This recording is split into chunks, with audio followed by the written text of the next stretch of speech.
और भक्तों, मित्रों और साधकों, आप सभी को गुरु सत्यवान की ओर से बहुत बहुत नमस्कार। आज 24 जुलाई शनिवार के दिन, आज गुरु पूर्णिमा की आप सभी लोगों को बहुत बहुत बधाई। और सुबह से ही हम बहुत ज़्यादा बिजी थे और आप लोगों के सामने लाइव भी नहीं आ सके और आप लोगों को कुछ इस प्रकार की वीडियो दिखा भी नहीं पाया। आज हम हवन की कुछ बहुत ज़्यादा बिजी हो गए, संख्या भी इतनी ज़्यादा बढ़ गई और फिर भंडारे में बिजी हो गई, तो जिसके कारण से आप लोगों को कुछ हम इस तरह की कोई वीडियो नहीं दिखा सकते। वैसे भी हम लोग ज़्यादा, आपको मालूम है कि मेरी आदत के मैं ज़्यादा वीडियो वगैरह तो बनाता नहीं हूँ, लेकिन ये एक शिष्य जो हिमाचल से आए थे, बाकी तो सब शिष्य चले गए, रात हो चुकी है। अब थोड़ा शांति से बैठे थे तो प्रश्न चल रहे हैं। अब इनको ये बहुत सारे ऐसे अजीब व गरीब प्रश्न कर रहे हैं। अब ये हिमाचल से आए हुए हैं गोपी चंद जी। गुरु जी नमः शिवाय। नमः शिवाय। मेरा सवाल है गुरु जी आपसे पहला, जब मेरे ये प्रश्न आपको आए कहाँ से? इतने ऐसे प्रश्न लाते हैं गुरु जी? ये तो सवाल मेरे मन में बहुत दिनों से चल रहा है, बहुत पहले से, जब से मैंने आपसे दीक्षा ली ना। हाँ। तो मैं आपसे बात करना चाहता था। अच्छा। मैं गुरु जी से बात करूँ तो आज गुरु पूर्णिमा का दिन है, तो मैं चाहता हूँ कि आज आपसे बात के सवाल पूछूं। तो मेरा पहला सवाल गुरु जी ये है, ये जो भूत प्रेत होते हैं, आखिर ये होते कौन है और ये आते कहाँ से? बनते कैसे हैं, आते कहाँ से, और ये हैं कौन? ठीक है, चलो हम आपके इन प्रश्नों का जवाब देते हैं। इसके लिए हमें बहुत पीछे की हिस्ट्री में जाना पड़ेगा। जब देव युग हुआ करता था और राक्षस युग था, उस समय पर क्या हुआ कि असुरों ने देवलोक पर चढ़ाई कर दी, इंद्रलोक पर चढ़ाई कर दी। जब इंद्रलोक पर जब चढ़ाई कर दी तो देवताओं को मार मार के राक्षसों ने भगा दिया। जब इन सबको भगा दिया तो ये दुखी होकर के इधर भटकते थे उधर भटकते थे। फिर ये पहले विष्णु जी के पास पहुँचे, फिर ब्रह्मा जी के पास पहुँचे, सभी ने हाथ खड़े कर दिए। उसके बाद आखिरी में ये भगवान शिव के पास पहुँचे और भगवान शिव के पास पहुँच के इन्होंने बहुत ही विनम्र प्रार्थना की, बहुत सारे तरीके से उनकी वंदना स्तुतियाँ की। और जब इतनी स्तुतियाँ करी तो भगवान शिव तो आशुतोष हैं, वो बहुत जल्दी प्रसन्न हो जाते हैं, थोड़े से में ही प्रसन्न हो जाते हैं।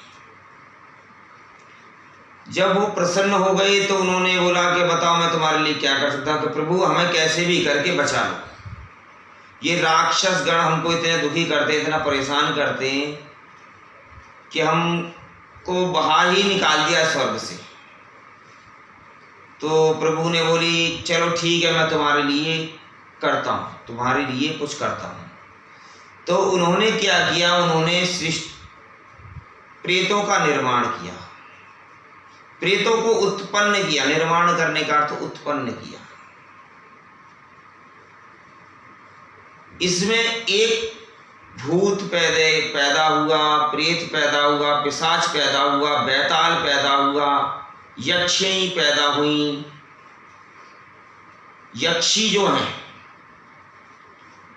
जो असुरी शक्तियों से निर्मित है, शमशान के अंदर रहने वाली इत्र योनियां, बहुत सारे प्रेत जिनका डामरी, सामरी, सांकनी, लाकनी, काकनी, हाकनी, जितनी भी तरह की असुरी शक्तियां हैं, जो बहुत ज़्यादा विचलित है, इनको किस लिए पैदा किया? इनको इसलिए पैदा किया कि जाओ और उनको मार दो।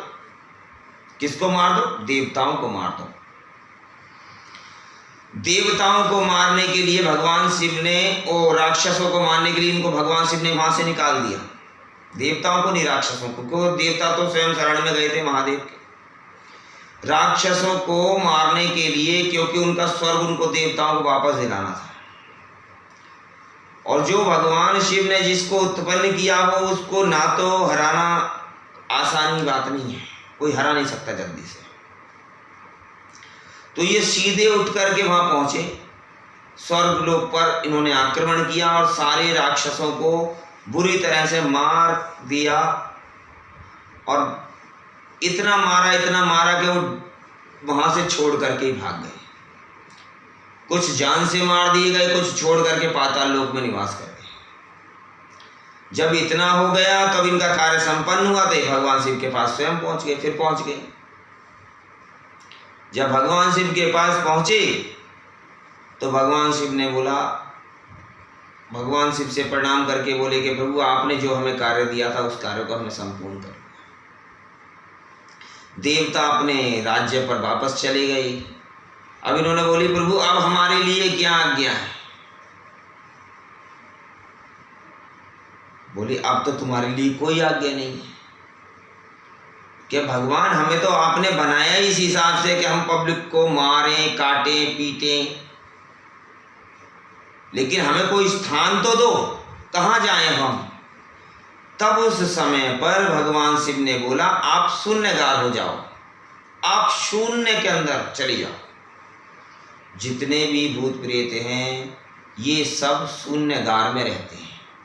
जहाँ पर शून्य होता है, बीहड़ होता है, उस स्थान पर ये निवास करते हैं। अब और कोई प्रश्न आपका? हाँ, मेरा दूसरा प्रश्न ये है कि क्या भूत प्रेत को काटा जा सकता है और क्या मारा जा सकता है, बंधन किया जा सकता है? हाँ, बहुत ही अच्छा प्रश्न है, बहुत ही अच्छा प्रश्न है।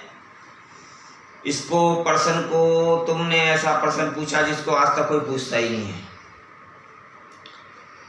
देखो, जिसने भगवान शिव से वरदान लिया हो, जिसको भगवान शिव ने स्वयं, जो भगवान शिव की स्वयं रचना हो, उसको ना तो कोई मार सकता है।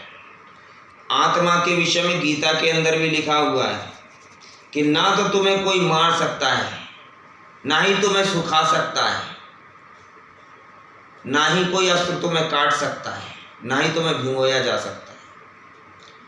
तो ये भी तो एक आत्मा है जिनको सिर्फ मारने काटने के लिए उत्पन्न किया था भगवान से। तो इनको काटा नहीं जा सकता, इनको मारा नहीं जा सकता। कहते हैं ना, मार दूंगा मैं, उसको मार देता हूँ, उसको काट देता हूँ। जैसे हमारे एक दिल्ली में एक मन्नू भैया जी हैं, वो कहते हैं कि मैंने इतना काट दिया इसको, मैंने उतना काट दिया। और हाँ, यही सब कहते हैं कि इतना प्रेत कट गया है, उतना प्रेत कट गया है। आत्मा को क्या काटा जा सकता है? यदि उन्होंने गीता कभी पढ़ी हो तो इस प्रश्न का जवाब स्वयं से खोजें, और जिन्होंने पढ़ी है क्या वो स्वयं से विचार विमर्श करें। क्या आत्मा को काटा जा सकता है? उसको काटा नहीं जा सकता, उस भूत प्रेतों को काटा नहीं जा सकता। उसको बंधन किया जा सकता है भक्ति के द्वारा, और उसको बाहर निकालना जा सकता है। प्रेत को बाहर निकाल करके, बंधन करके, या तो उसका गड़ंत किया जाएगा, कुछ साधक लोग करते हैं ऐसा, कुछ भक्त लोग करते हैं, या तो गड़ंत करेंगे या फिर उसको निकाल करके वचनबद्ध करके उसको भगा देते हैं, वापस अपने शून्यगार में चला जाता है। और कोई प्रश्न? हाँ, मेरा तीसरा प्रश्न ये है, आखिर ये भूत प्रेत इंसानों को परेशान क्यों करते हैं? परेशान क्यों करते हैं? इनका जो निर्माण हुआ था, इनका निर्माण मारने और काटने के लिए हुआ था राक्षसों को विनाश करने के लिए। लेकिन इनकी चित्तवृत्ति ऐसी है कि इनका चित्तवृत्ति कैसी है? मारना, काटना। चाहे बच्चा हो, चाहे कोई लेडीज हो, चाहे कोई युवा हो, चाहे कोई वृद्ध हो, हमेशा मारना इनका कार्य है। ये मारना ही जानते हैं, ये किसी भी विधि से मनुष्य को मारना चाहते हैं। तो वहां तो रहे नहीं, राक्षस तो भाग गए स्वर्गलोक से और इनका कार्य संपूर्ण हो गया। तो अब इनको कोई मारने के लिए चाहिए, तो ये उस मनुष्य के अंदर प्रवेश कर जाते हैं। फिर प्रवेश क्यों करते हैं? इसलिए करते हैं जो भगवान का भजन नहीं करता, जो भगवान पर विश्वास नहीं करता, जिसके पास कोई ऋण रह जाता है, जो उस ऋण को नहीं चुकाता, जो देव ऋण नहीं चुकाता, देवताओं की पूजा करने के पश्चात ही देव ऋण चुकता है, जो ऋषि ऋण नहीं चुकाता, जो साधु संतों की सेवा नहीं करता, उस मनुष्य को ही ये प्रेत इस प्रकार से निवास कर जाते हैं, उसके शरीर में प्रवेश कर जाते हैं, और प्रवेश करने के पश्चात उसको खत्म करने के लिए चेष्टा, बाकायदा चेष्टा करते ही रहते हैं, जब तक ये उसको मार नहीं देते, जब तक ये अपनी काम करते ही रहते हैं। और कोई प्रश्न? चौथा क्वेश्चन मेरा ये है आपसे कि इनका निवारण कैसे किया जाता है, भूत प्रेत की जिनके ऊपर समस्या होती है? हाँ, बहुत अच्छा प्रश्न है कि इनका निवारण कैसे किया जाता है। देखो, पहले तो ये मनुष्य को मारने के लिए ही प्रवेश करते हैं शरीर के अंदर, और मारने के लिए प्रवेश करते हैं तो इनका निवारण कैसे कर सकते हैं? इनका निवारण तो वही भक्त कर सकता है जिसने पूर्ण रूप से सिद्धि प्राप्त कर रखी है। इनकी कोई एक जाति नहीं है, इनके आकार का वर्णन करना भी बड़ा ही कठिन है। भगवान शिव ने स्वयं कहा माता पार्वती से कि हे देवी, जब मैंने इनका निर्माण किया तो मैं ये भी भूल गया कि मैंने इनका निर्माण कितना किया, कितने तरह के ये भूत प्रेत हैं, कितनी जातियां हैं इनकी। तो भगवान शिव ने कहा है कि देवी ये असंख्य हैं, इनकी कोई गिनती नहीं कर सकता। इनको बनाते बनाते मैं भी भूल गया था कि ये मैंने कितने बना दिए। और ये इनका निवारण तो सिर्फ वही लोग कर सकते हैं जो पूर्ण साधनारत रहते हैं, जो भगवान की पूर्ण रूप से सेवा करते हैं, जो आत्मा से उनका नाम भजते हैं, सिर्फ वही इनका निवारण कर सकते हैं। अन्य पुरुष, अन्य भक्त इनका निवारण नहीं कर सकता। और कोई प्रश्न आपका? पांचवा प्रश्न मेरा ये है गुरु जी आपसे कि ये जो लोग हैं, मतलब कि आजकल में यूट्यूब पे बहुत लोगों के चैनल बने हुए हैं, गुरु दीक्षा दे रहे हैं, मेरे पास आओ, ये दीक्षा मेरे से दीक्षा लो, तो किन लोगों के पास होता है गुरु दीक्षा देने का अधिकार? अच्छा, सबसे पहले तो हमें ये देखना चाहिए कि अधिकार की बात आई तो सबसे पहले तो हमें ये देखना है कि एक प्रश्न का जवाब उससे पहले मैं देता हूँ आपको। आपने प्रश्न नहीं पूछा, फिर भी मेरे दिल के अंदर एक बात आई, क्योंकि जब मैं आपको इस प्रकार की बातें बता रहा हूँ तो ये प्रश्न का जवाब भी दे दूँ। भगवान शिव की आज्ञा के विपरीत कभी भी सृष्टि में कुछ नहीं हो सकता, ये तो निश्चित है, तय है। दूसरा, भूत प्रेत निवास करते हैं शरीर के अंदर, तो कैसे कैसे रहते हैं, कहाँ पर रहते हैं? अब मैं इस प्रश्न का भी जवाब देता हूँ, उसके बाद इस प्रश्न का जवाब देता हूँ कि यह अधिकार आखिर है किसके पास दीक्षा देने का। तो ये भूत प्रेत रहते कहाँ पर हैं और ये कैसे मनुष्य को नष्ट करते हैं? ये भूत प्रेत हमारे वात में, पित्त में, कफ में, श्लेष में, ज्वर में, एक प्रकार का ज्वर नहीं है, वात, पित्त, कफ, श्लेष। वात अर्थात वायु, वायु का रोग, वायु का रोग घुटने में भी हो सकता है, जोड़ों का दर्द में भी हो सकता है, पेट के अंदर गैस में भी हो सकता है। पित्त, जो तेजाब बनता है जो खाने को पचाने के लिए, उस तेजाब के अंदर भी ये निवास कर जाते हैं, प्रवेश कर जाते हैं, और वहां से मनुष्य को मारने की चेष्टा करते रहते हैं। कफ, जो हमारे फेफड़ों के अंदर बलगम बनता है, उसके अंदर भी ये प्रेत निवास कर जाते हैं। दमे की समस्या देना, बिगर रुके खांसते ही रहने की समस्या देना, दम को घोंटना, दबाना सीने को ताकि मनुष्य मर जाए, कुल मिला के मारना।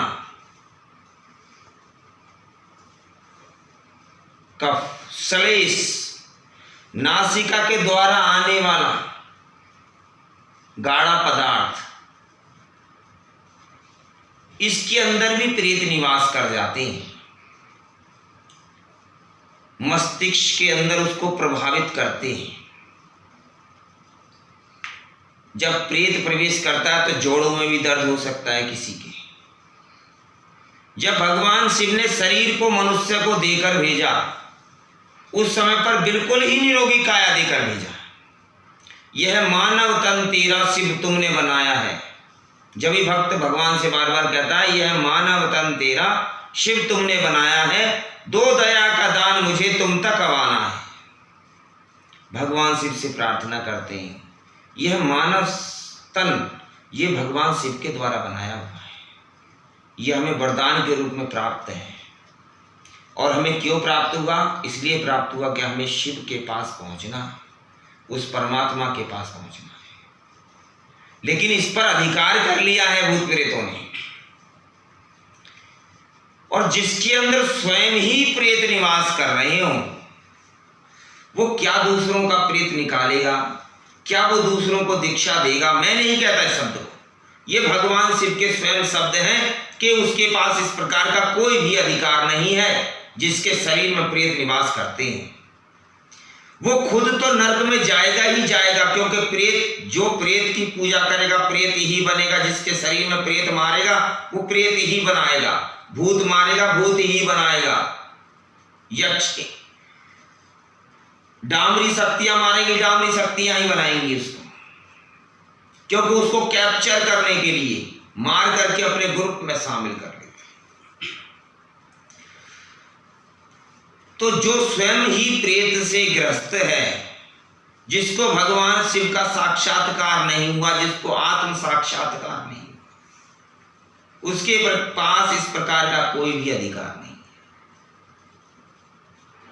जिसके ऊपर स्वयं प्रेत हो वो दूसरे को क्या दीक्षा देगा? वो दूसरे का क्या प्रेत निकालेगा? दूसरे का प्रेत खुजवा रहा है, उसका भला कैसे होगा? वो साथ स्वयं भी नरक में जाएगा और दूसरों को भी नरक में लेकर के जाएगा। बस इसी बात को देख देख करके मुझे बड़ा दुख होता है। जिसने प्रभु का साक्षात्कार किया है, जिसने परमात्मा का भजन पूर्ण ढंग से अपने हृदय में निवासित कर लिया है, उसी के पास में दीक्षा देने का अधिकार है। अन्यों के पास में किसी भी प्रकार से कोई भी दीक्षा देने का अधिकार नहीं। और कोई प्रश्न आपका? ठीक है। नमः शिवाय भक्तों, सदा खुश रहो। आप सभी की सदा ही जय जयकार हो। आप सभी सदा ही स्वस्थ रहें, सभी प्रकार की बाधाओं से मुक्त रहें। मेरा ये आशीर्वाद आप सभी लोगों के साथ में है। मेरी इस वीडियो को समझना, जब भी मेरी वीडियो आपके सामने आए तो ध्यान पूर्वक इन बातों को समझना, उसको हृदय से समझना, दिमाग से समझना कि जो भी मैंने कहा है वो बिल्कुल सत्य सत्य सत्य कहा है। इसमें रत्ती भर भी कोई शंका नहीं है। एक एक शब्द भगवान शिव गुरु के सामने कहा हुआ ही मैंने कहा है, इसमें कोई मेरा भी शब्द नहीं है। ये स्वयं भगवान शिव गुरु महाराज के द्वारा बताया हुआ सारा कुछ है, वर्णित है। नमः शिवाय।